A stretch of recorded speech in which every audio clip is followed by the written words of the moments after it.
And so AI might be able to help you explain your attachment, but it may not be able to see it or experience it relationally with you.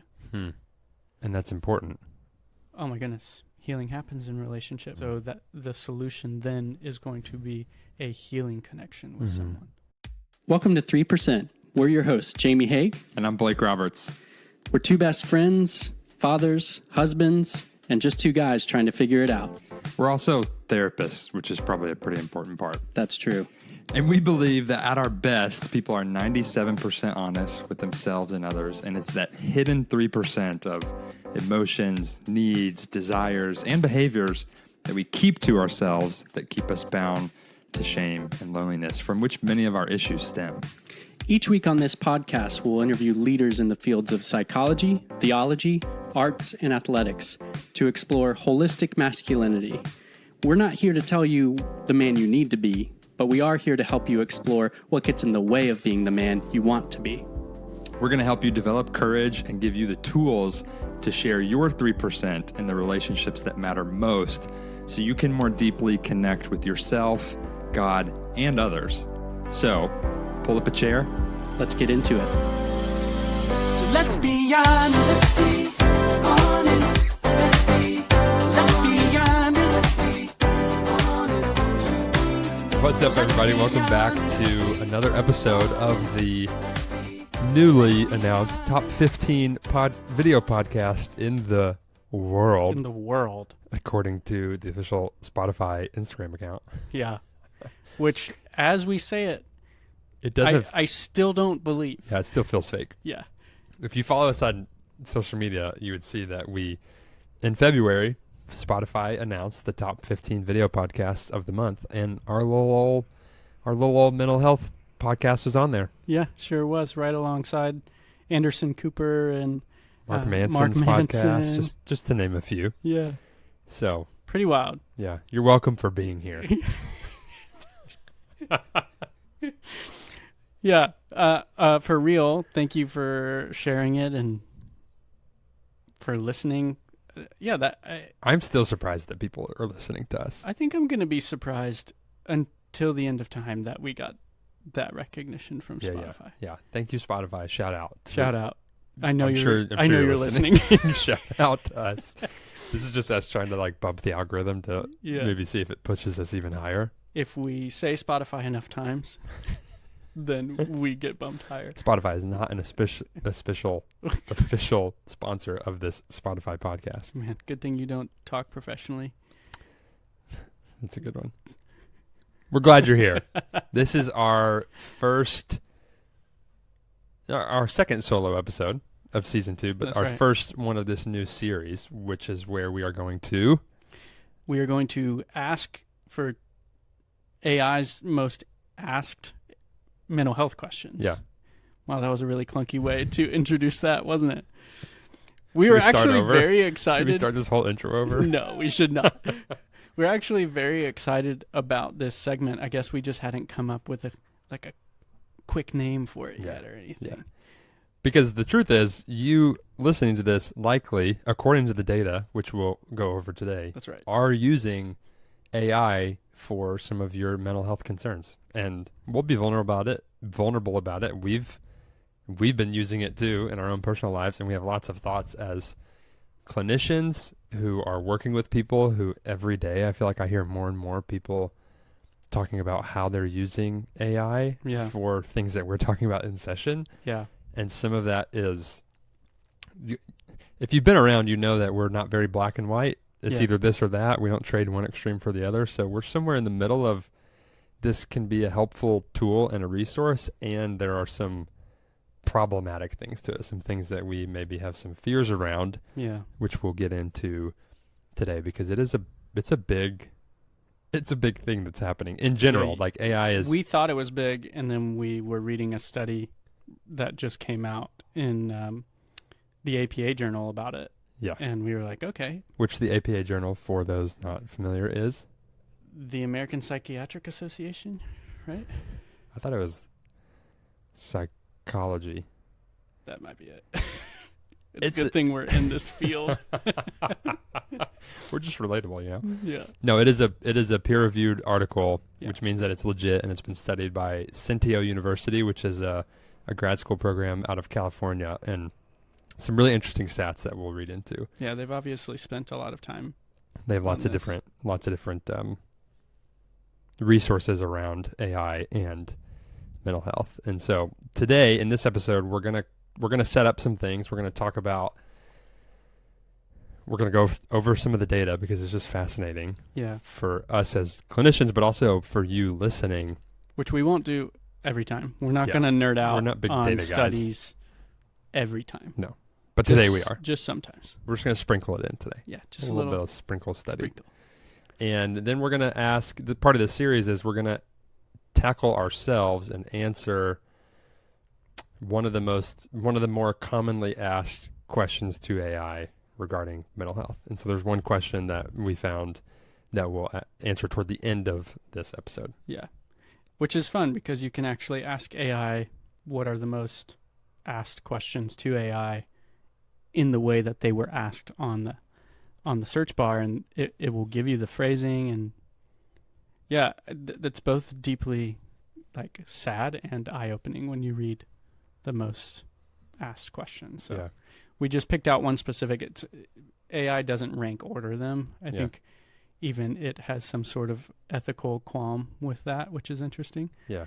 But it did give a whole list of these are commonly asked ones. So we just picked one of those. It's not like this is the most asked question. But maybe it would be helpful for listeners, for us personally, to share real quick our stance on AI. Okay. So then they can choose if they want to leave or not. Sure. I'll go first. I am kind of like I just said, AI is all over the place, and it has been all over the place in some ways. Like I'm learning things that I used before AI was in the mainstream that was like, oh, this was already AI. It was just called something else. Like Google has been AI. Sure. We've all been right. using Google forever. Yeah. And it's obviously progressing in a lot of ways, in a lot of scary ways. There's lawsuits, there's things happening at the federal level between these big companies that are in some ways like, what's going on? It's kind of doom and gloom.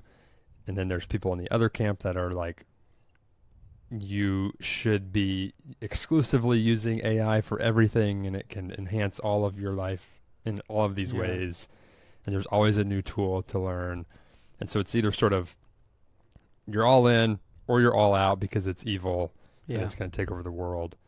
And depending on the day, I might be in one of those camps. I like to try to stay somewhere around the middle. Yeah. I find myself using AI tools in my business for some practical reasons. And then like we'll talk about today, I have also used ChatGPT or Claude, for those two specifically, to ask questions that are somewhat mental health related, just for my own curiosity. And it does in some ways really help structure and organize things in a way that my probably ADHD human brain have a hard time doing. And I've used it in some moments of crisis sometimes, which I have even conflicting thoughts about that. Sure. So I'm somewhere in the middle of like, I'm using AI basically every day in some practical ways. And then I have occasionally used it for more interpersonal reasons, of which I'm still sort of discerning how I even feel about that. Right. That's my unclear answer of where I'm at with it. Yeah. I think succinctly, I agree with Blake. I think it is gray. I think one benefit that I have is that I began my real mental health journey before AI was available. Same. And so I think for both of us, we built a lot of structures into our lives that may have been easier to offload to AI if it was available. That now we've earned something very useful by building those structures. Like even our friendship is one of those structures. Right. And the data suggests people are using AI for some of those things now. Mm-hmm.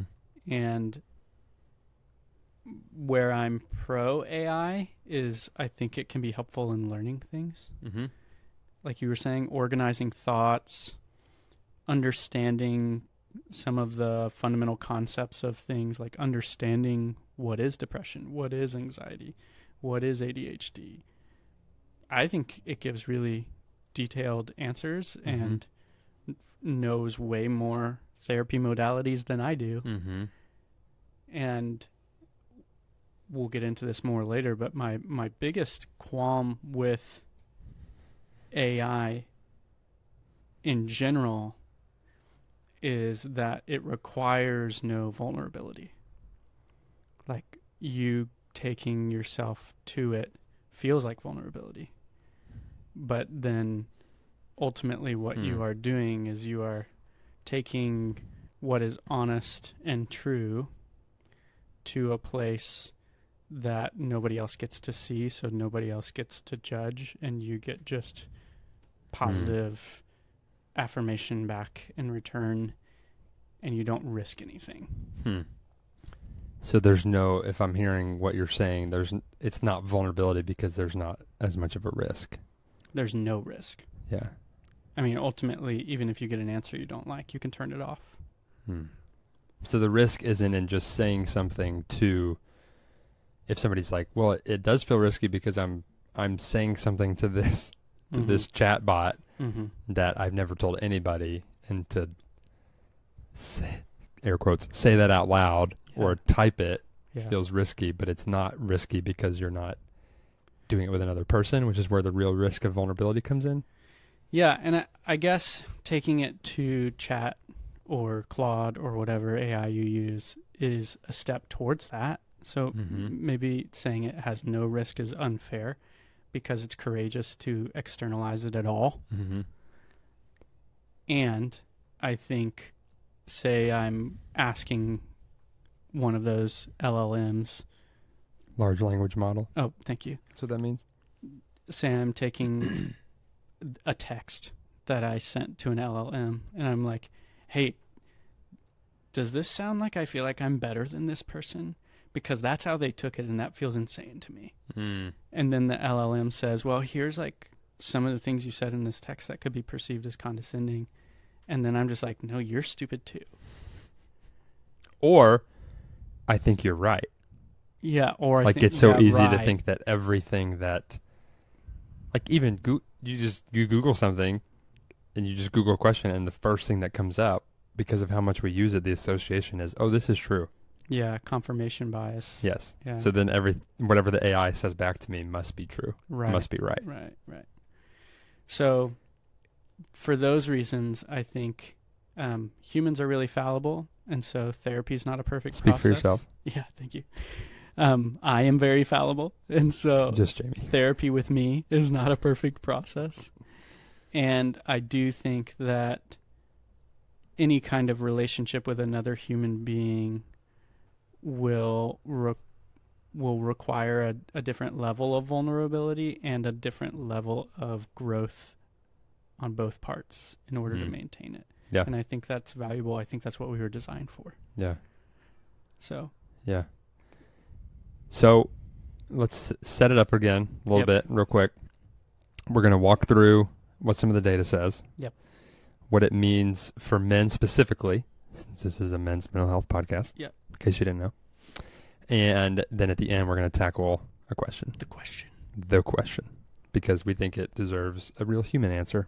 Nice. Well done. See what I did there? I did. So let me just give you, let's do a quick orienting stat real quick. Nearly 13 million Americans may currently be using AI for mental health support, which, to give you a little bit of comparison, that is essentially saying that AI is the largest mental health support provider that exists right now, because the VA, which is one of the largest mental health providers in the country, serves 1.7 million patients a year. Yeah. And AI is serving, which is a little bit subjective, 13 million Americans a year. That's a very stark 8 difference. times that many. Yeah. That's crazy. Yeah. And of that, let's talk a little bit about the scale. Like how big is this actually? What's actually happening?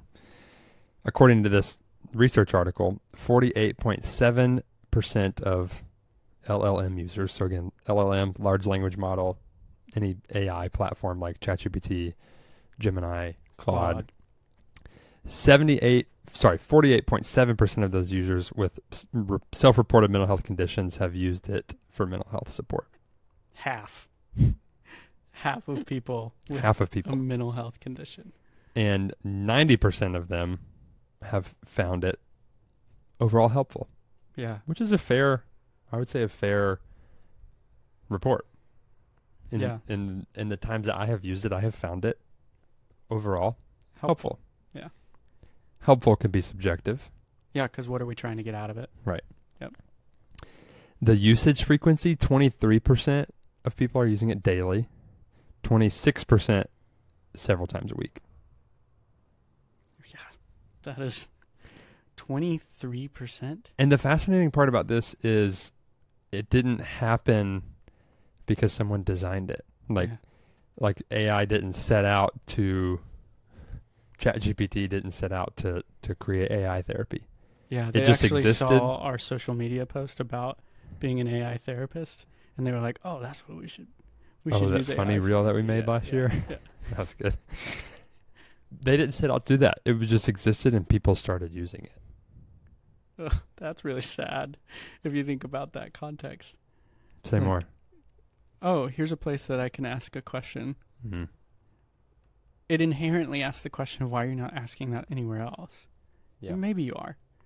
But again, we'll get to it. But that's my major qualm. Yep.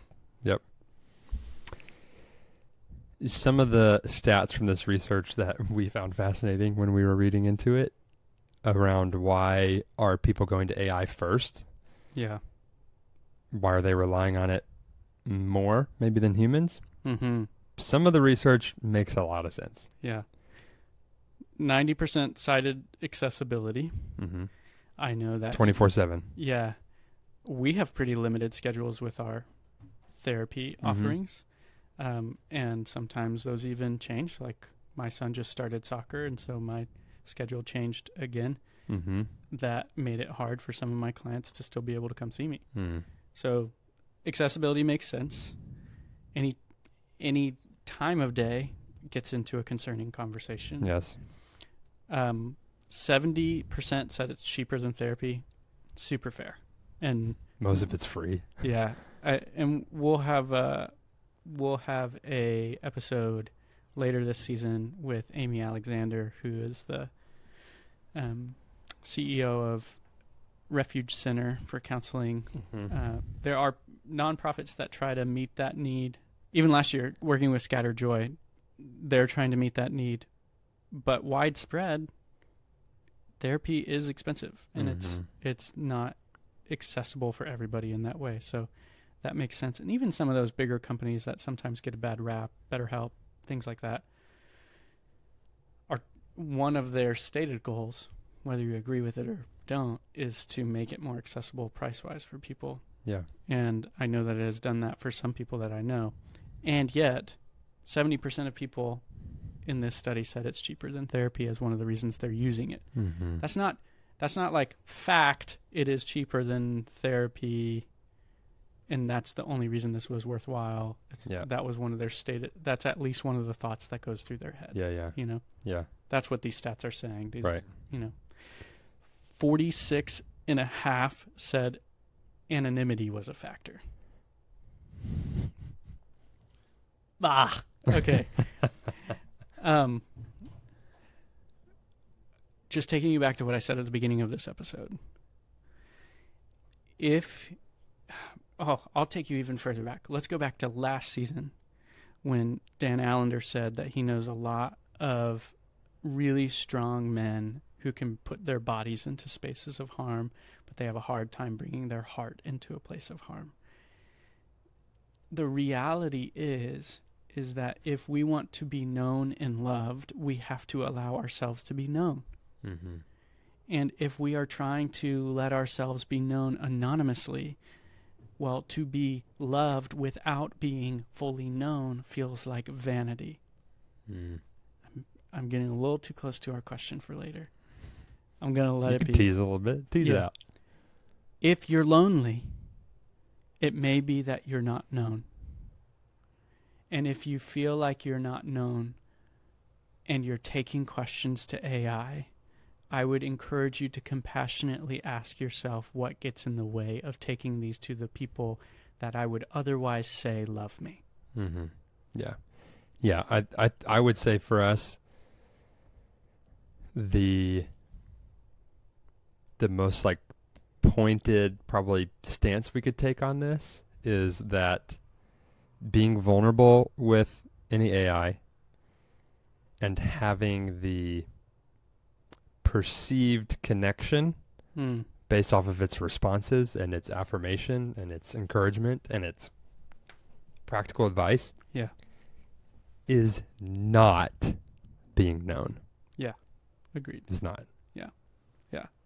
Because to be known is, Kurt Thompson talks about this, Dan Siegel talks about this, to be known at a neurobiological level involves the physical embodiment of another person. Mm-hmm. You can be affirmed in your feelings by a chatbot, which is really just pulling data from the internet, from all of these things, and doing it really quickly. It's not the same as being known. Yeah, even go back to Deloney's episode from the fall when he talked about the things he needed to grieve that he finally got in front of a therapist and was able to give away, that his grief demanded a witness. I would make the argument that ChatGPT cannot be an effective witness. No. It's almost like a listening ear, maybe. Right. And even still, that kind of gets a little murky. Yeah. Yeah. A good place to start, maybe. This gets into kind of like, you tell them. Yeah, it's like the reason why, these are also the reasons why men avoid therapy. Agreed.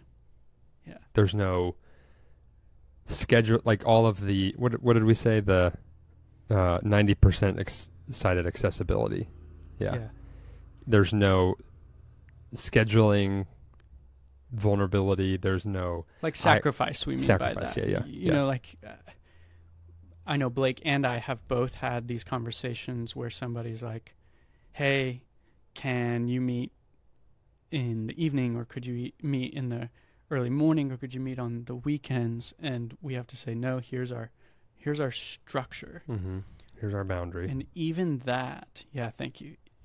Here's our boundary, and even that is a therapeutic intervention.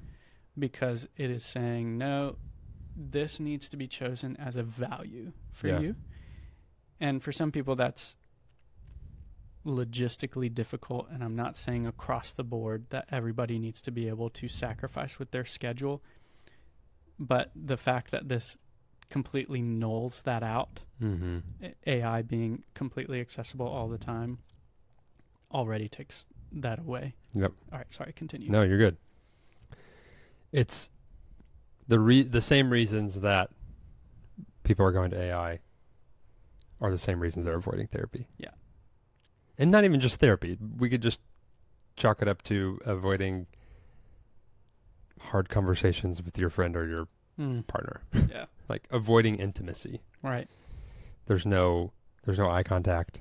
There's no fear, which we can get into the neuroscience about what the eye contact does. Like there's a lot of mirror neurons and things that fire that help your nervous system and like all that stuff. There's none of that with ChatGPT, and I have fear that maybe we'll get there, but that's a whole different conversation. Yeah. Personal robots and all that. That's way over my head. Oh boy. Not for this episode. Yeah. Mom. But there's no fear of judgment. Like AI has quietly removed every friction point. And you said it before we recorded that the friction points, or you said some version of this, the friction points can themselves be therapeutic. Yes. They can themselves be the thing that changes and heals something in you. Yes. That's my biggest fear about AI in general or one of my bigger fears is that the quickness, the all of the things that it helps us avoid to get done quicker. Like I think, is it millennials? Are we the microwave generation? Is that what we're called? Oh, I hadn't heard that. Yeah, there's one of the generations, like the microwave generation, like who grew up with tech because we were so used to getting everything quick. Oh, yeah, nice. And so with AI, there's this fear that we're going to more and more rely, and I have to check it within myself all the time of like, why am I choosing to go to this thing? Just because it's more convenient? Just because it's more convenient doesn't always mean that it's necessary. Yeah. Just because you can doesn't mean you should. There is growth and change. Often you could argue that the real growth and change happens slowly, happens repetitively. At the pace of a garden. Over that's what time. we keep saying, yeah. Yep. And AI is, nothing about AI is the pace of a garden. Yeah. Well, and let's even make it really clear what we mean by the friction points can be where the healing happens. If you take that example of, I don't want to do anything with my schedule to alter it to come to counseling because I'm scared of, this is just for example, but I've seen this before, because I'm afraid of what it would mean to be vulnerable, that I am going to counseling with my employer who may be supportive. I actually don't know, but I don't want to have that conversation because I'm afraid of what they'll think of me. We're already learning so much about attachment in that one conversation. Yeah. And that's a conversation that's not going to take place with AI. And so AI might be able to help you explain your attachment, but it may not be able to see it or experience it relationally with you. And that's important. Oh my goodness. Healing happens in relationship. We've talked about this. It's like a lot of these issues are a problem of relational disconnection, so that the solution then is going to be a healing connection with someone. Yep. Here's another stat. Yeah. It's pretty crazy. Let's talk about loneliness. Yeah. Let's talk about loneliness, baby. What does it mean that 35% of people reported using AI just to feel less alone? So there's all these stats about, they use it for the affordability, what did we say earlier? Accessibility. Yeah. The practical advice it gives. Yeah. The tools, the structure, the steps. And yet 35% of people reported using it just to feel less alone. Right. Oh. Yeah. Why? I say but it's an that comes with so much compassion that, again, I've been in this place where I have used it and I've asked questions, or I've been in this thought process and I haven't relied on my in-person tools that I have because it feels more vulnerable. So I go to this and then it affirms, and then I feel less alone in like, oh, I'm not crazy. Yeah. But I don't get the connection. Right. Yeah. It can feel easier too, just to give some more compassion. It can feel easier too because you don't have to give anything. Yeah. Like, no one's relationally asking anything of you when you go to an LLM. So if you're already hurting, part of that barrier to entry with relationship with somebody else is they may need something too. Yeah. But that's a whole nother thing to ask the questions about. Yep. So 35% of people are going to it to feel less lonely. And yeah, again, it's like given this opportunity to have AI 10, 12 years ago for me, I would be doing some similar things. Yeah, for sure. And that's because I didn't feel safety in relationship with people. But thank God I got to have some healing relationships and recognize that my safety in relationships with others needed to be healed. It wasn't actually problematic. It wasn't that nobody wanted to be in relationship with me. I had to choose vulnerability in relationship with them to have relationships. Right. And yeah, I think it's just it's like asking for it's like asking for a drink of water, but what you end up getting is like just dehydrating the whole time that it's going in. Hmm. Like you feel like you're drinking, Hmm. but ultimately you're left more starved for the thing that you needed in the first place. Yeah. And I think that's why I'm like, I don't blame anybody for doing this. I can totally see myself in those shoes. Mm-hmm. And yet I'm scared they're going to feel lonelier, or that the reason they go back Mm-hmm. is because the more they gain a relationship with this AI, Mm-hmm. the less they feel in relationship with others, where they're getting less affirmed or they're being essentially less pursued. Yeah. That gets us to our question, though. Yeah, this this is a is good what I was segue. hinting at the whole time, because this has been on my brain this entire time we're talking, because this makes me heartbroken, and this is something you've written about. Yep. But is it normal? This is one of the questions Yeah, this is one of the most asked questions to to AI, AI last year, and around mental health. around mental health. Well, and a friend of ours was telling us that in 2025, and I don't have the study right in front of me, so this may be an unsubstantiated claim. To fact check later. Yeah, fact check later. But that in 2025, one of the most used, or one of the reasons that LLMs were most used was to ask mental health questions. Yes. So this Which is wild, Right. thinking of how many people are using it for so many different reasons. right. So then, therefore, this is one of the most asked questions. Yeah.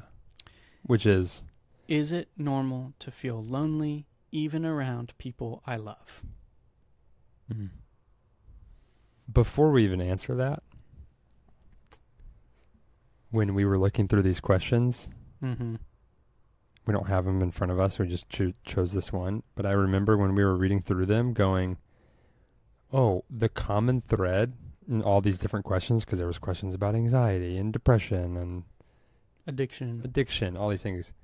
One of the common threads in the question was the person asking for validation. Right. Yeah. Even in this, is it normal Is it to feel normal? blank? Yeah. Should I feel this? Almost every question had some version of should I, or is it normal to? Yeah. Or how do I know if this is okay? Or, yeah. So we're having this emotional experience. We could get so into the weeds I here. know. We're having this emotional experience that is true to us, and we are going to this bot Mm-hmm. to validate that Right. in us. Right. So sad. And Yeah. so I get it. Like, because the experience of having a feeling and not having the self-trust or the self-compassion for me to answer myself, like, yes, this is normal for me to feel it, Yeah. is so painful. Yeah. Yeah. I think there's two things that I would want to answer by answering this question. Let's hear it. One is, and I think this will be a question we try to answer with this whole series, of like, how can our relationship to AI inform what it means to be holistically masculine? And two being like, how can our loneliness inform what it means to be holistically masculine for us? Because one of the things that is really important to know about questions like this when they are asked to an LLM is that there is not one answer that is correct. there's Before we got nuance. on, Blake was like, this is one of the reasons why I feel hesitant about answering these types of questions, and why I more so enjoy working one-on-one with people, because typically the answer is, let's talk about your story. Yeah, I essentially was saying, like, I kind of started to, not spiral, but I was just like, I don't know if I can do this. Yeah, you were hesitant. I don't like answering these questions this way, because often the validation alone, and then we got into this whole conversation, the validation alone or the reframe, or like if you're listening to this episode, the top part of your brain is what is being engaged, like the part of you that's responsible for processing information, learning something. That's what's being engaged, and that's great. That's like a part of your brain, so it is necessary. You also have this whole other bottom half, which is responsible for emotional regulation, and it's where memory is stored and all this stuff, and it's connected to the brainstem, which is connected to your body.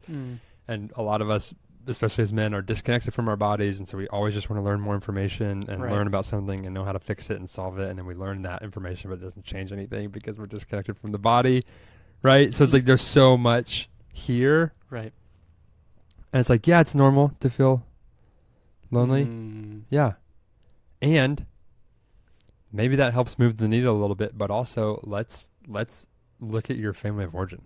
Let's dig into your story. Yeah. What happens in your body when you ask the question, is it normal to feel lonely? Like there's so much nuance there for the individual person that having the reframe or the information, yeah, it's normal. Yeah. Can help move the needle a little bit. Yeah. So I think to make it practical for our audience, I think we answer that question for us. Okay. I think that's a way to make this, like, to show you a human answer to a question asked to AI. You have to understand how this is probably a nuanced answer for each of us. Okay. Because that's good. Sometimes I feel lonely around people I love. And I'll give you one of the reasons. For time purposes, I'm not going to give you the entirety of the reasons that I feel lonely around others. And if you've been listening, you could probably put some pieces together. Right. For Jamie. Right. I will often feel the part that I don't like as much to engage with, probably some of the 3% parts that I don't like to engage with, is that I will feel lonely around people if I feel that they are not caring for me in the way that I maybe not even consciously want them to. Like we were just talking about upper brain, lower brain. I have needs. I have feelings. If I'm feeling sad, shame, anxious, I'll want someone to care for me. Maybe it's my wife. I want her to see my needs and take care of me without me having to ask for them. And that leads to a sense of loneliness with her, because it's like, how can she not see what I need? We've been married for over 10 years. How can you not see what I need? And I think the answer for me is, like, I have to recognize what's going on within me. Well, what's going on within me is I want her to see the need and meet the need. I don't want to give her an invitation into meeting my need, because then I'll feel like I really got to take care of that in order for it to be done right. And then if it's not done right, then I'll probably resent her and I'll be lonely around her for a different reason. Pretty complex. Yeah. And that needs really particular care that starts with me naming, in the words of Dr. Becky, what's on my side of the tennis court. It's going to start with, I'm not saying that that the people you love don't have any responsibility in the situation where you feel lonely around them. What I'm saying is you definitely have responsibility in that situation. I have responsibility most every time that I feel lonely around somebody. There's some place that I can start with me. Yep, it always comes back to us. That will invite relationship in them without having to force something on them. Yeah. How about you? I mean, I don't ever feel lonely with other people. Cool. All right. That's a wrap. Oh, is it normal for me to feel lonely even around people I love? I'm not even a huge fan of the word normal. Gabor Mate has a really fascinating book that's honestly way too big called The Myth of Normal. Yeah. And kind of digs into that a little bit. I try to highlight when my clients are using the word normal, or even when I myself am, because it often has this comparison attached to it. Yeah. However we're defining normal, what may be normal for me may not be normal for you, and that's just the difference of our unique experience. So do you have your clients define it, or what do you do? I either have them define it, or we might replace the word, because I think language is powerful, and the words we use have a lot to do with how we view ourselves.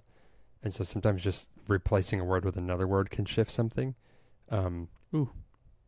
So, like, sometimes we'll replace normal with common. Like, is this a common occurrence? Is this a common experience for you?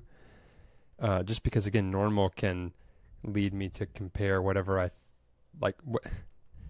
it must not be normal for you. So if it's normal for me, then like something's off. Something's wrong with me. Yeah. Yep. Nice.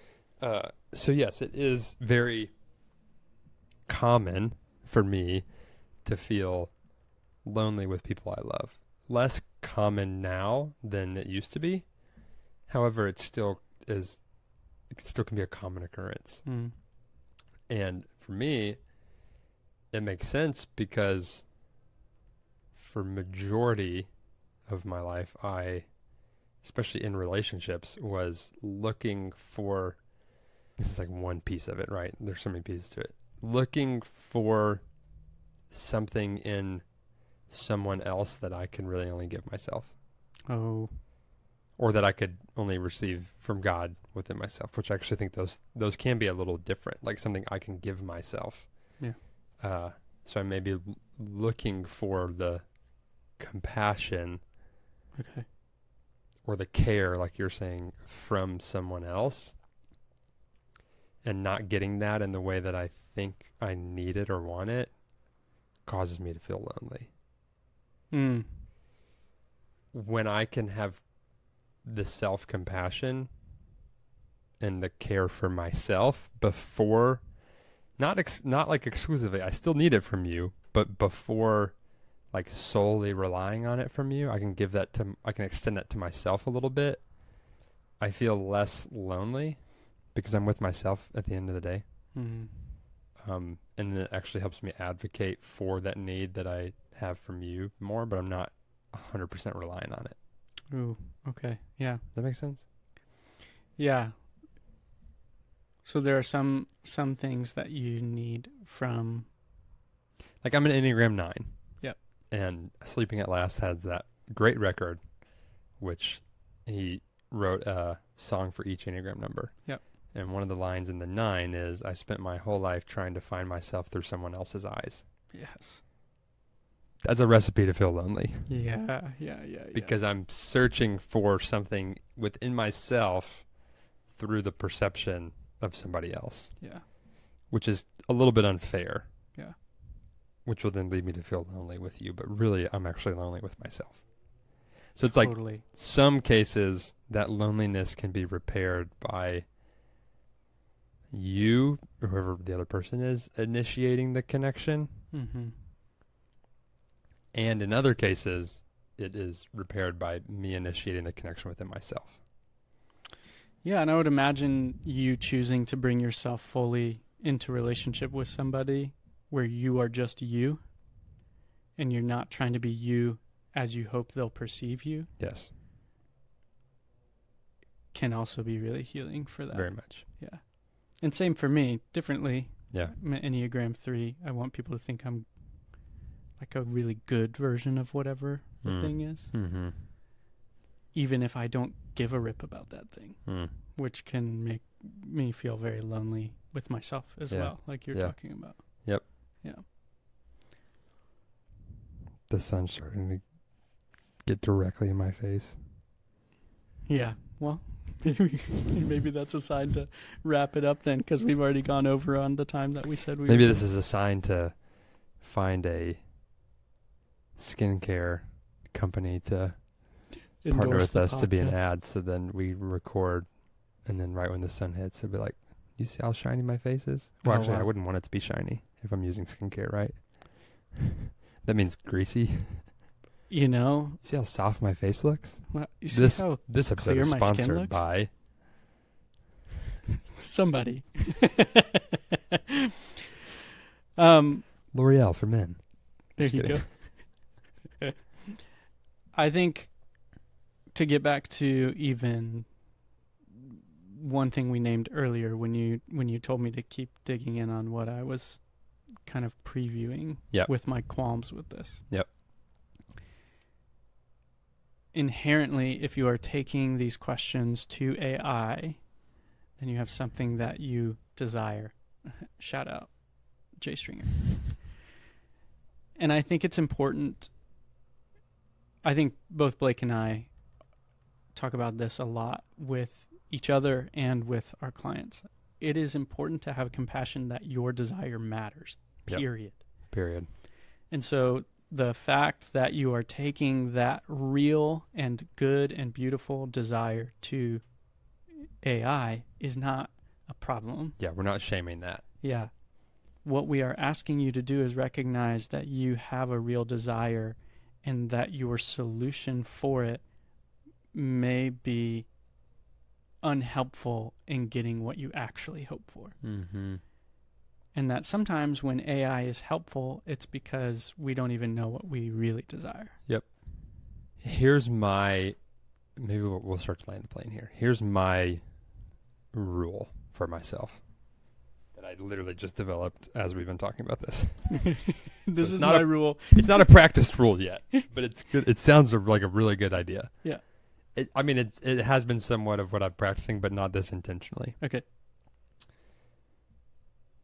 What I'll tell my clients often when they bring in something, like I talked to AI about this or whatever, I'm always just saying, AI can be helpful. It's not a therapist. If it was a therapist, it'd probably be a bad one anyway.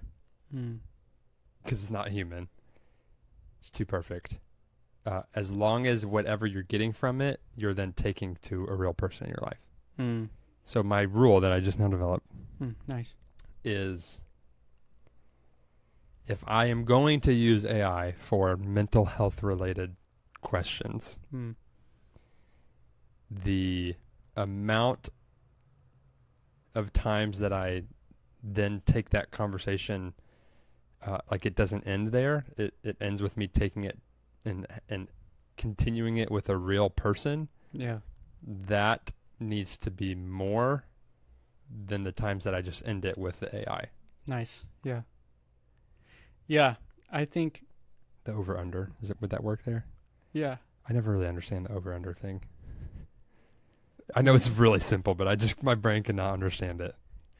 If like this is in the weeds, but if it's like, oh, LeBron James will have an over under of 10.5 shot attempts tonight, then you'll bet that line, and if he shoots 11 or 10, that'll determine whether you win or lost that bet. Okay. Because this line is set at 10.5. So if you say I'm betting the over on the 10.5, then he's got to shoot 11 for you to. Okay. And so does that apply to my rule at all? If the over under is favoring you sharing only with AI, then you need to readdress where you're taking your vulnerability. There it is. Yeah. I think another way to consider it is that for us, our 3% is not allowed to live with AI. Yep. Yeah. It's okay if you are processing some of that 3% there. Or maybe it helps you discover a 3%. Maybe so. But it's not allowed to live there. Yeah. That's a good rule. Because otherwise we're seeking an intellectual solution for a relational problem. Goodbye. See you next week. That was a good line. That's going to be a clip. Yeah. Clippity clip clip. Well, everybody, this is getting unhinged. It is. This is what happens when we're by ourselves. Yeah. If you made it this far, congratulations. Yeah. This is going to be a fun series. We'll keep coming back to specific questions, and it won't have all this preface of the research in future ones. That's kind of just like established, and now we're going to move on. We're going to dig into more. They'll probably be shorter. I can't even promise you guys that. That's a bad promise to make. Yeah. But I think they're going to be fun. It's going to be interesting because it's real questions, and we'll be able to answer things that maybe a lot of you are thinking or questions you didn't even know were living in your body. So, Yep. we're glad you're here. Keep showing up. You're worth it. Hey, thanks for tuning in to another episode. Listen, we're working on some really practical resources to help you connect more deeply with yourself and others. So if you head over to our website, 3percentco.com, you can learn more about that. The link will be in the show notes. And this is the part of the show where we ask you for some help. Listen, we don't have a big fancy production team. We're recording these in my therapy office in between sessions and in the margins of our life. We just really believe in the message that much.